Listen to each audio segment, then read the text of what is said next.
السلام علیکم ورحمۃ اللہ وبرکاتہ۔ Welcome back to my YouTube channel 5 minute for اسلام بائی عالمہ عائشہ۔ پچھلی ویڈیوز میں ہم نے ماشاءاللہ سے جو ہے سورۃ فاتحہ کا مختصر سا یعنی سورت کا جو ہے وہ تعارف میں نے بیان کیا ہے۔ آج ہم انشاءاللہ سورہ بقرہ کا تعارف جو ہے وہ سورت کا تعارف وہ ہم آج کی ویڈیو میں ہم اسٹارٹ کریں گے۔ تو سورہ فاتحہ کے ساتھ سورہ بقرہ کی کیا مناسبت ہے تو وہ میں آپ کے سامنے عرض کرتی ہوں کہ سورہ بقرہ کی اپنے سے ماقبل یعنی جو پہلی سورت تھی سورہ فاتحہ کے ساتھ مناسبت یہ ہے کہ سورہ فاتحہ میں مسلمانوں کو دعا مانگنے کی تعلیم دی گئی تھی۔ سورہ فاتحہ میں آیت تھی اہدنا الصراط المستقیم یعنی اے اللہ ہم کو سیدھا راستہ چلا۔ اور سورہ بقرہ میں کامل ایمان والوں کے اوصاف یعنی جو کامل ایمان والے ان کے کیا اوصاف ہوتے ہیں، مشرکین منافقین کی جو ہے وہ نشانیوں کو بیان کیا ہے، یہودیوں اور عیسائیوں کا جو ہے وہ طرز عمل بیان کیا ہے، اسی کے ساتھ ساتھ معاشرتی زندگی کے اصول اور احکام کا ذکر کیا گیا ہے، اور مسلمانوں کے لیے صراط مستقیم کو بیان کیا گیا ہے کہ ان کا صراط مستقیم ان کا سیدھا راستہ کیا ہے۔ تو سورہ فاتحہ کا جو تعارف یہ ہے کہ اس کا مقامی نزول حضرت عبداللہ بن عباس رضی اللہ تعالیٰ عنہما کے فرمان کے مطابق مدینہ منورہ میں سب سے پہلے یہی سورہ بقرہ نازل ہوئی۔ اس سے مراد یہ ہے کہ جس سورت کی آیت جو سب سے پہلے نازل ہوئی ہے مدینہ منورہ میں وہ سورہ بقرہ کی ہے۔ اس سورت میں 40 رکوع اور 286 آیاتیں ہیں۔ اب سورہ بقرہ کا نام رکھنے کی وجہ کیا ہے، یعنی سورہ بقرہ کا نام بقرہ کیوں رکھا گیا ہے؟ تو عربی میں گائے کو بقرہ کہتے ہیں، اور اس سورت کے 8ویں اور 9ویں رکوع کی آیت جو ہے وہ 67 سے لے کے 37 آیات میں بنی اسرائیل کی ایک گائے کا واقعہ بیان کیا گیا ہے۔ اس کی مناسبت سے اسے سورہ بقرہ کہا جاتا ہے۔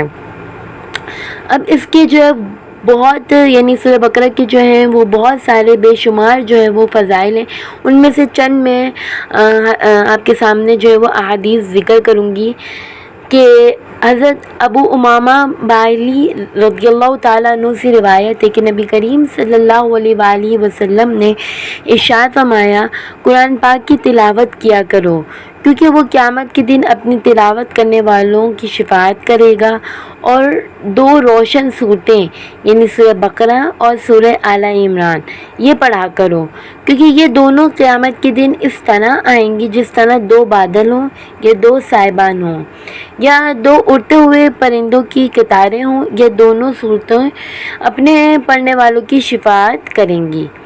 سورہ بقرہ پڑھا کرو کیونکہ اس کو پڑھتے رہنے میں برکت ہے اور نہ پڑھنے میں ثواب سے محروم رہ جانے پر حسرت ہے، اور جادوگر اس کا مقابلہ کرنے کی طاقت نہیں رکھتے۔ یہ مسلم کی روایت ہے باب الفضائل قراءۃ القرآن سے۔ دوسری حدیث حضرت ابو ہریرہ رضی اللہ تعالیٰ عنہ سے روایت ہے کہ نبی کریم صلی اللہ علیہ وآلہ وسلم نے ارشاد فرمایا اپنے گھروں کو قبرستان نہ بناؤ، مطلب کہ اپنے گھروں میں عبادت کیا کرو، اور شیطان اس گھر سے بھاگتا ہے جس میں سورہ بقرہ کی تلاوت کی جاتی ہے۔ یہ بھی مسلم کی روایت ہے۔ تیسری حدیث حضرت ابو مسعود رضی اللہ تعالیٰ عنہ سے روایت ہے سرکار دو عالم صلی اللہ تعالیٰ علیہ وآلہ وسلم نے ارشاد فرمایا جو شخص رات کو سورہ بقرہ کی آخری 2 آیتیں پڑھ لے گا تو وہ اسے ناگہانی مصائب سے کافی ہوں گی۔ یہ بخاری کی روایت ہے کتاب الفضائل القرآن سے۔ چوتھی حدیث حضرت ابو ہریرہ رضی اللہ تعالیٰ عنہ سے روایت ہے حضور اقدس صلی اللہ تعالیٰ علیہ وآلہ وسلم نے ارشاد فرمایا ہر چیز کی ایک بلندی ہے، اور قرآن کی بلندی سورہ بقرہ ہے۔ اس میں ایک آیت ہے جو قرآن کی تمام آیتوں کی سردار ہے، اور وہ آیت الکرسی ہے۔ یہ ترمذی کی روایت ہے۔ 5ویں حدیث حضرت سہیل بن سعدی رضی اللہ تعالیٰ عنہ سے روایت ہے کہ حضور انور صلی اللہ تعالیٰ علیہ وآلہ وسلم نے ارشاد فرمایا جس نے دن کے وقت اپنے گھر میں سورہ بقرہ کی تلاوت کی تو 3 دن تک شیطان اس کے گھر کے قریب نہیں آئے گا، اور جس نے رات کے وقت اپنے گھر میں سورہ بقرہ کی تلاوت کی تو 3 راتیں اس گھر میں شیطان داخل نہ ہوگا۔ تو ہمیں جو ہے وہ اپنے بچوں کو، خود کو جو ہے وہ عادت ڈالنی چاہیے کہ ہم قرآن پاک کی صورتوں کا جو ہے وہ تھوڑا سا وقت نکال کر اس کا ضرور ضرور ضرور جو ہے وہ مطالعہ کریں، اور ہو سکے تو ساتھ کے ساتھ 2 آیتیں 3 آیتیں پڑھیں اور اس کی تفسیر اور اس کا ترجمہ ضرور کریں۔ 2 کریں، 1 کریں، لیکن استقامت کے ساتھ کریں۔ استقامت میں ہی اللہ تعالیٰ نے برکت عطا فرمائی ہے، آمین۔